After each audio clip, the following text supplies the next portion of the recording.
Selamat datang di channel Jendela Sains. Di video ini kita akan membahas sistem pertidaksamaan dua variabel part yang ke-9, yaitu tentang contoh soal dari menentukan daerah penyelesaian sistem pertidaksamaan linear kuadrat dua variabel atau SPTLKDV. Simak terus video ini sampai akhir. Contoh soal yang pertama, gambarlah daerah penyelesaian dari Y lebih kecil dari min X kuadrat plus 2X, X plus Y lebih besar sama dengan 0. Nah, yang membedakan soal-soal di part ini dengan part sebelumnya, kalau di part sebelumnya itu sistem pertidaksamaan isinya pertidaksamaan linear semuanya. Sistem pertidaksamaan linear dua variabel. Kalau di sini, itu sistem pertidaksamaan linear kuadrat dua variabel. Kalau kalian lihat ini pertidaksamaan yang pertama, pertidaksamaan kuadrat dua variabel. Pertidaksamaan yang kedua, pertidaksamaan linear dua variabel. Ya, sehingga kalau bergabung namanya sistem pertidaksamaan linear kuadrat dua variabel. Jadi pertidaksamaannya campur, ada yang kuadrat, ada yang linear. Oke, tapi tahap menyelesaikannya sama. Ya, dari setiap pertidaksamaan kita lakukan 3 tahap. Tahap pertama adalah kita ubah jadi persamaan, tahap kedua adalah kita gambar grafik fungsi, tahap ketiga adalah kita lakukan uji titik. Untuk setiap pertidaksamaan. Baru setelah itu ke tahap yang terakhir, kita tentukan daerah penyelesaian, yaitu daerah yang bersih yang tidak diarsir. Oke, kita mulai dari pertidaksamaan yang pertama, Y lebih kecil dari min X kuadrat plus 2X. Tahap pertamanya adalah kita ubah tanda pertidaksamaan menjadi sama dengan. Jadi Y sama dengan min X kuadrat plus 2X. Nah, ini kan fungsi kuadrat. Gambar grafiknya berupa parabola. Kita lihat nilai A, koefisien X kuadrat, min 1 berarti kan. Min 1 lebih kecil dari 0, artinya parabolanya nanti terbuka ke bawah. Jadi kurang lebih nanti seperti ini gambarnya. Oke, lalu untuk menentukan titik-titiknya, kita mulai dari titik potong dengan sumbu X. Titik potong sumbu X itu rumusnya Y sama dengan 0. Y-nya min X kuadrat plus 2X. Sama dengan 0. Ini kita kali min 1 aja ya, biar koefisien X kuadratnya positif. Berarti X kuadrat min 2X sama dengan 0. Kita faktorkan, X kita keluarkan dari kurung, X dalam kurung X min 2 sama dengan 0. Berarti X sama dengan 0 atau X sama dengan 2. Karena di sini Y-nya 0, berarti koordinatnya 0,0 dan 2,0. Nah, gini, kalau misalkan titik potong sumbu X itu di 0,0, kita nggak usah lanjut ke titik potong sumbu Y. Kenapa? Karena 0,0 di sini. Coba kalian bayangkan.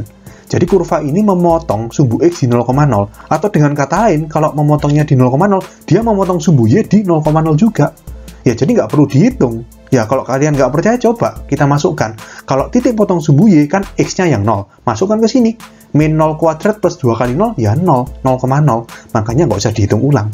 Ya, kita langsung ke titik yang ketiga, yaitu titik puncak. Oke, titik puncak rumusnya XP sama dengan min B per 2A. Sama dengan min B itu koefisiennya X, 2 ya, berarti min 2 ini. Per 2A, 2 kali A-nya min 1. Berarti min 2 bagi min 2, 1. XP sama dengan 1, kita masukkan ke Y untuk cari YP. Ya, jadi min 1 kuadrat plus 2 kali 1. Min 1 plus 2 sama dengan 1. Berarti koordinat titik puncaknya 1,1. Kita langsung gambar. Titik potong sumbu X 0,0 berarti di sini, dan 2,0 berarti di sini. Lalu titik puncak itu 1,1 berarti di sini. Oke, sebenarnya dari 3 titik ini sudah cukup untuk gambar parabola ya, kan minimal 3 titik. Jadi kira-kira seperti ini. Tapi di sini agar lebih halus, saya tambahkan titik bantu, yaitu di kirinya 0 ini, berarti X sama dengan min 1, dan di kanannya 2, berarti X sama dengan 3. Kita buat tabel.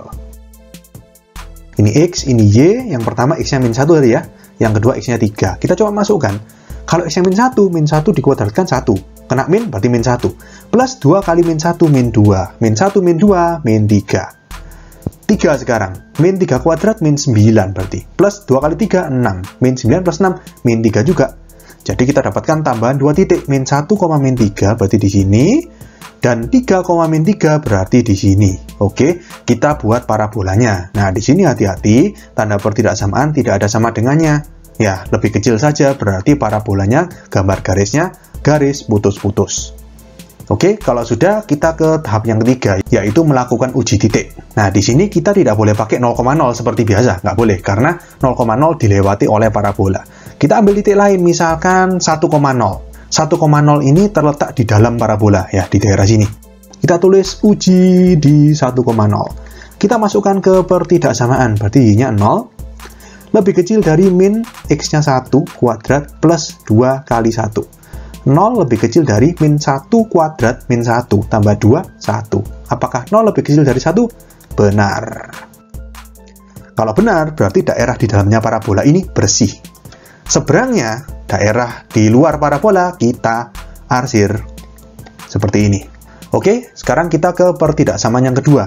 X plus Y lebih besar sama dengan 0. Tahap pertamanya kita ubah jadi persamaan, berarti X plus Y sama dengan 0. Nah, ini fungsi linear. Berarti kita cari dua titik. Ya, kita buat tabel. Ini X, ini Y. Yang pertama, kalau X-nya 0, Y-nya 0 ternyata. Jadi nggak boleh yang kedua Y-nya 0. Kita cari titik lainnya. Misalkan X-nya 1. Kalau X-nya 1, berarti 1 plus Y sama dengan 0, Y sama dengan min 1. Jadi titiknya 0,0, ya titik ini. Lalu 1, min 1 berarti di sini. Oke, lalu kita buat garis. Garisnya di sini, X plus Y lebih besar sama dengan 0. Ada sama dengannya, berarti garis lurus. Oke, kalau sudah kita lakukan uji titik. Uji di mana? Nggak boleh 0,0, karena ini melewati 0,0 lagi. Kita pakai 1,0 aja seperti tadi. Ya, 1,0 ini kalau bagi garis terletak di daerah kanan atas. Ya, jadi kita tulis uji di 1,0. Jadi X-nya 1, Y-nya 0. 1 plus 0 lebih besar sama dengan 0. 1 lebih besar sama dengan 0. Benar. Kalau benar, berarti daerah di sebelah kanan atas ini bersih. Yang diarsir yang kiri bawah. Oke, kita arsir, berarti seperti ini. Nah, baru kita ke tahap yang keempat, cari daerah yang bersih. Itu adalah daerah penyelesaian, daerah yang tidak diarsir. Ini arsir ke sini ya, berarti ini pasti bukan. Ini juga bukan. Terus mana? Ya ini, yang tengah ini kan daerah yang bersih. Ya sudah, kita tuliskan, ini adalah DP atau daerah penyelesaian. Oke? Oke, sekian untuk video kali ini. Untuk melihat playlist lengkap dari bab ini, bisa kalian klik thumbnail yang ada di sebelah kanan atas sini. Jika ada pertanyaan, saran, maupun kritik, bisa kalian tulis di kolom komentar. Semoga bermanfaat dan sampai jumpa di video selanjutnya.